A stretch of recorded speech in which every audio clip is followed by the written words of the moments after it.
It's absurd how much I love Journey Spice. Journey Spice, non-GMO, no salt, no sugar, just all sorts of goodness and smart, environmentally friendly packaging. Pinch the top, take it off. Food tastes better. Comes in singles, 2-packs, and 4-packs. It's Journey Spice. Find them at Amazon.com. Time for Denver's best sports talk with the Altitude Daily. This is the Altitude Daily Podcast. Everything you can't miss from today on Altitude Sports Radio. Mosher, Lombardi, and Kane. Two things can be true. Yeah. The Cardinals played their backups. We all know that. But guess what? The Bronco backups are worlds better than the Cardinal backups. That was clear. And the Denver Broncos possess something right now that they haven't had in years, and that is DEPTH depth. God, I wish you would have messed up that spelling. I almost spelling. messed that up. I'm not going to lie to you. You didn't sound confident. I came very close. I was like, did I get that right? I agree with you. And I'll give you like a couple of examples that stick out immediately. Guys, Pat Bryant and Troy Franklin look really good, and so good to the point. I literally brought this up. I was going to save this for later, but we can just for a couple minutes now.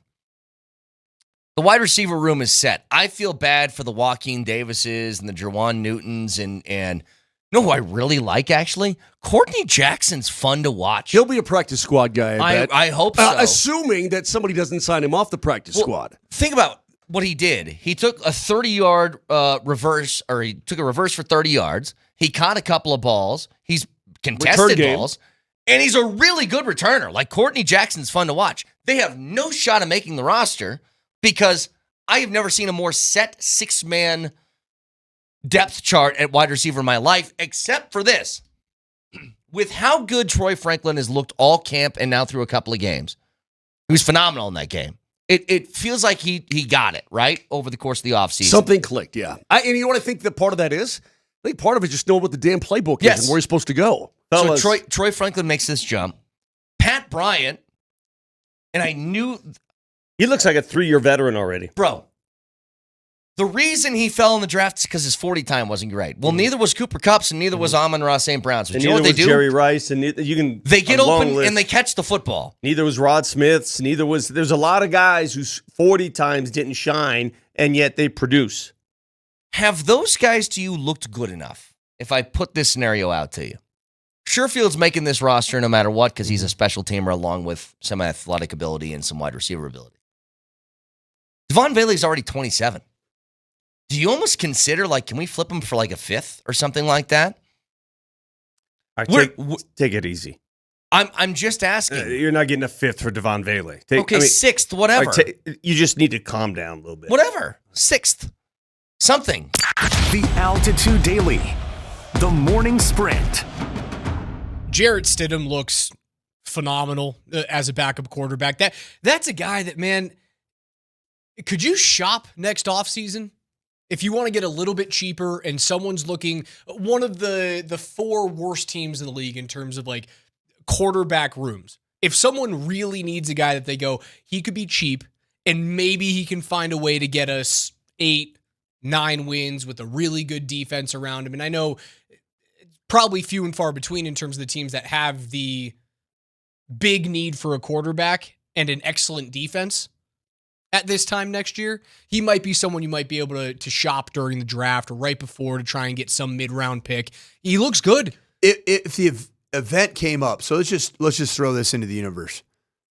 J.J. McCarthy has a great debut season in his second year for the Minnesota Vikings. All right. The Vikings are NFC North leaders. Week 13, J.J. McCarthy tears his ACL. Sorry, Minnesota Vikings fans, for putting that hypothetical into the universe. The Vikings want to compete to play for a Super Bowl. Jarrett Stidham put forth unbelievably good film. Do you trade him? You'd have to do it before that time. I think the trade deadline's like week 9. Okay, so hypothetically, whenever the trade deadline is, I'm trying to remember. I don't know these trade things. I always have to look. It's always after. It used to always have to be week 8. They moved it. Was it this year or last year that they moved it to after week 9? So the trade deadline is November 5th. It's at the end of week 9. All right. So I'm just messing with you. No, but that's a good no. So eight. Say 8-1. There we go. You're 8-1, or 7-1. Who's the backup in Minnesota? Is it Jaron Hall? He stinks. He's not going to win you. I've never heard that dude's name. He's ever in my life. He was BYU's quarterback. Sam Howell. Not good. He's been former terrible. Bronco Brett Rippon. Yeah, you're not winning a Super Bowl. Jarrett Stidham's better than both of those guys. Yeah, so that situation comes up, and right at the trade deadline, Minnesota says, hey, we saw the film on Jarrett Stidham. Kevin O'Connell believes he's the next Kirk Cousins. Like the kind of a 4A, like he's not a big leaguer, but he's not a AAA player. Right. He's right in between. And oh, by the way, I am the quarterback guru, and I can get out of that guy a superstar. Do you do it? Yep. Absolutely do. The Altitude Daily. Columbus, Hastings, and DMAC. Talk about turning the light switch. What happened with Troy Franklin, guys? Where has he grown to at this point? Been fun to watch, man, for a guy that could not have had a worse rookie training camp, for a guy that literally got yelled at as much as anybody I've ever seen at his rookie training camp. To evolve like this, it's been fun.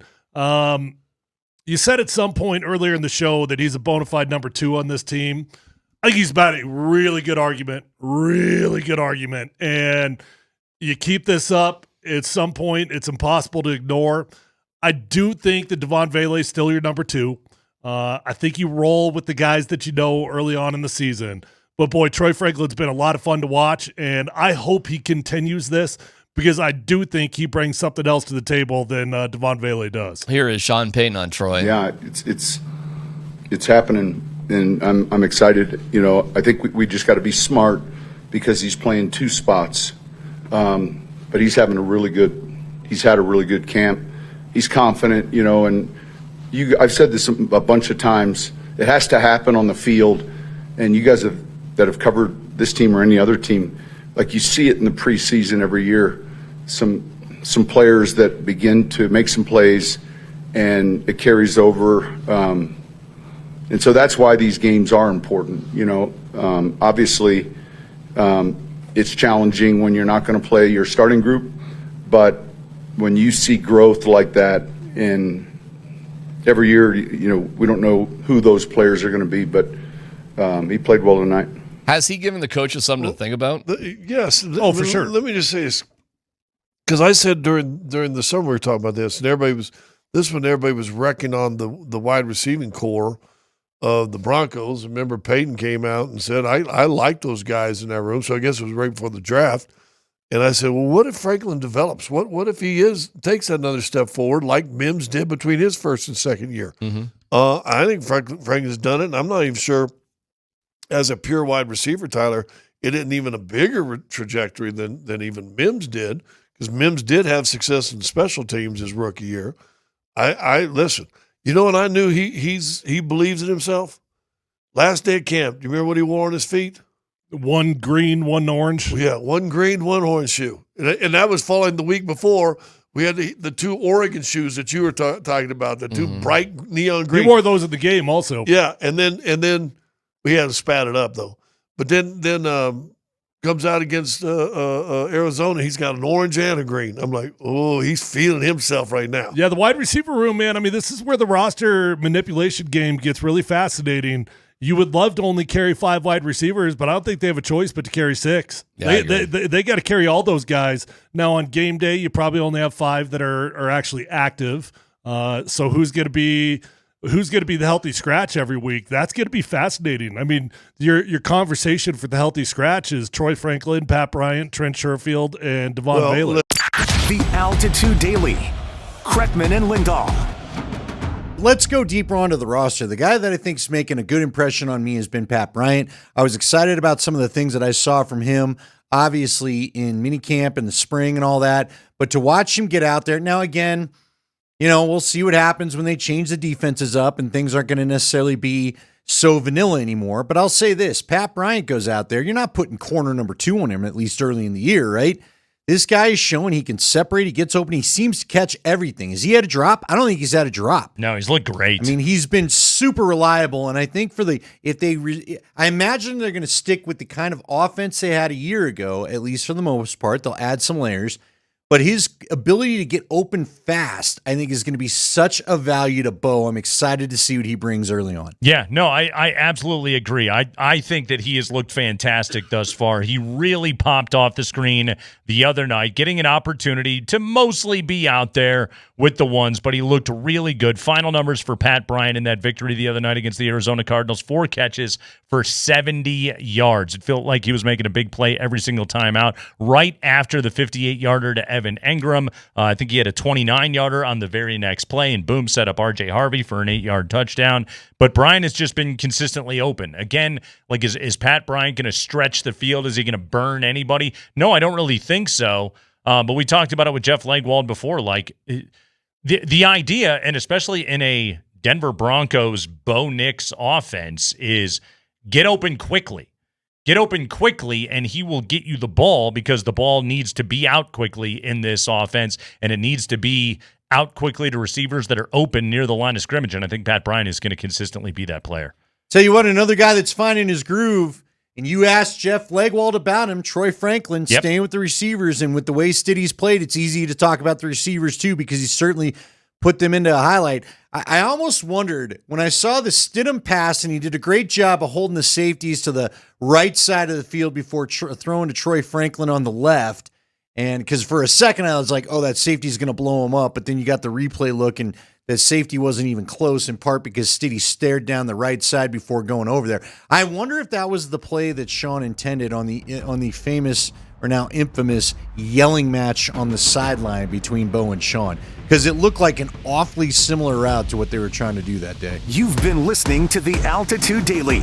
Catch us live weekdays on 92.5 FM, the Altitude Sports Radio app, twitch.tv/AltitudeSR, youtube.com/Altitude Sports Radio, and your favorite smart speaker. Say Altitude Sports Radio.